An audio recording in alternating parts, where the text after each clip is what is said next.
کس کے ہاتھ ہے؟ اللہ کے نقصان کس کے ہاتھ ہے؟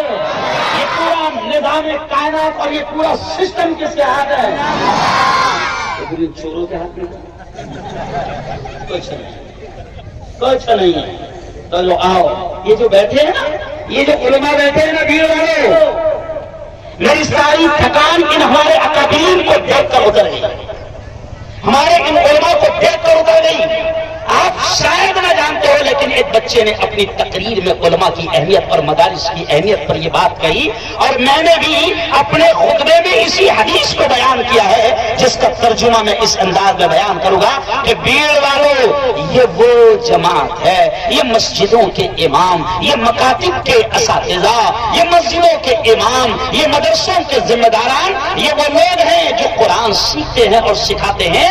یہ کون ہیں؟ میں نہیں کہہ رہا ہوں یہ کون ہیں، ان کے بارے میں پیارے آقا نے فرمایا ہے. اور ہمارا ایمان ہے کہ پوری دنیا کا بولا ہوا غلط ہو سکتا ہے، سائنسدانوں کی باتیں غلط ہو سکتی ہے، چاند پر جانے والوں کی باتیں غلط ہو سکتی ہے، لیکن ہمارا ایمان ہے کہ محمد عربی صلی اللہ علیہ وسلم کی زبان سے نکلنے والے الفاظ بولو کبھی غلط نہیں ہو سکتے. اور نبی نے ان کے بارے میں کیا کہا، میں یہیں سے شروع کر رہا ہوں.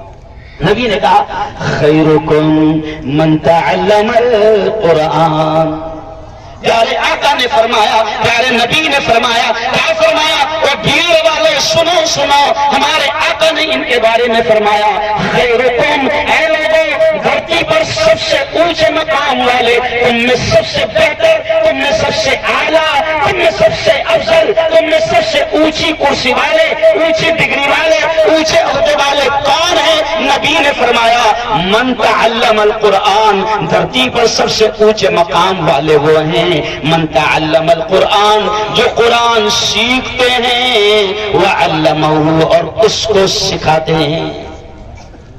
یہ وہ لوگ ہیں جو آج ہماری نسلوں کو تیار کر رہے ہیں.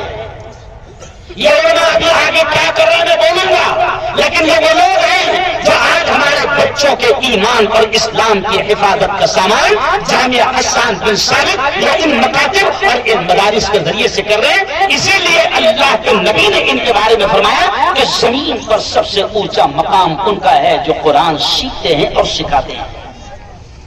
یہ ہمارے الفاظ نہیں، ہمارے جیسے کسی مولانا کے، نبی کا الفاظ ہے. اور مولانا ذاکر صاحب، مولانا عبدالباقی صاحب، میں اس حدیث کو سامنے رکھتے ہوئے خورشید بھائی پورے ملک میں دو ٹوک انداز میں یہ کہتا ہوں کہ جب میرے نبی نے یہ کہا ہے کہ دھرتی پر سب سے اونچا مقام ان کا جو قرآن سیکھتے ہیں اور سکھاتے ہیں، تو مولانا میں کھل کر یہ کہتا ہوں کہ نبی نے جب یہ کہا ہے تو میرا ماننا ہے کہ ودھان سبھا میں بیٹھنے والے، پارلیمنٹ میں بیٹھنے والے، یا کسی اسٹیٹ کا سی ایم یا کسی ملک کا پی ایم ہمارے مدرسے کے 10 سال کے حافظ قرآن کی جوتیوں کی دھول کا مقابلہ نہیں کر سکتے. یاد رکھیں، معمولی نہ سمجھے ان کے مقام کو. آج یہ مدارس کیا دے رہے ہیں، ابھی آج میں خود دیکھ لیا کہ یہ مدارس کیا دے رہے ہیں. بات یہ بھی میں کہوں گا، مدارس کی اہمیت کو بولنے سے پہلے میں صاف طور سے یہ کہوں گا کہ کبھی کبھی لوگوں کو ایسا لگتا ہے کہ یہ مدرسے کا جلسہ ہے. مولانا لگتا ہے کہ یہ مدرسے کا جلسہ ہے، یہ مولوی ملاؤں کا جلسہ ہے، تو یہ صرف دین کی تعلیم پر ہی بات کریں گے. ایسا نہیں ہے، ایسا نہیں ہے. ہم تو کھل کر آج اتنے علماء کے سامنے یہ کہہ رہا ہوں. مولانا تھوڑا بھی ڈسٹرب مت کرو کیونکہ میرا ذہن بٹھ جاتا ہے، ذرا بھی ڈسٹرب مت کرو، چلنے دو جو چل رہا ہے، خاموش ہے. تو میں صاف طور سے کہتا ہوں کہ ہم علماء، اللہ کی قسم کھا کر ان علماء کے حوالے سے میں کہہ رہا ہوں کہ ایک بھی عالم آپ کو دنیاوی تعلیم دینے سے آپ کی اولاد کو رتی برابر بھی منع نہیں کرے.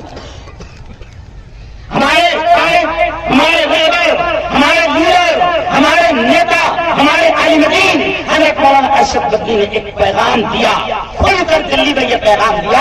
انہوں نے کہا کہ مسلمانوں بناؤ اپنے بچوں کو بہترین وکیل بناؤ. آج اس قوم کو اچھے وکیل کی ضرورت ہے. ہماری قوم کے سینکڑوں ہزاروں بے قصور مسلمان نوجوان جیل کی سلاخوں میں بن پڑے ہیں. آج ہمارے بچوں کا کیس لڑنے کے لیے ہمارے پاس اچھے مسلمان وکیل نہیں ہیں. ہم کہتے ہیں بناؤ بہترین وکیل، بناؤ بہترین انجینئر. ابھی سر نے کہا جو اورنگ آباد سے آئے تھے، کیا نام ہے سر؟ محمد رئیس سر نے کہا بناؤ بہترین انجینئر، بناؤ بہترین ڈاکٹر، بہترین لائر، پولیس والا بناؤ، آئی ایس بناؤ، کلکٹر بناؤ. کل ہی میں نے میرے چینل پر بتایا کہ 90 سے تعلیم حاصل کرنے والا ایک عالم دین اب جج بن گیا ہے. منع نہیں کرتے، کیوں؟ ہم منع نہیں کرتے. بہترین دنیا کی تعلیم دو، لیکن ہمارا یہ کہنا ہے کہ دین کی تعلیم کو آپ حقارت کی نگاہ سے مت دیکھیں.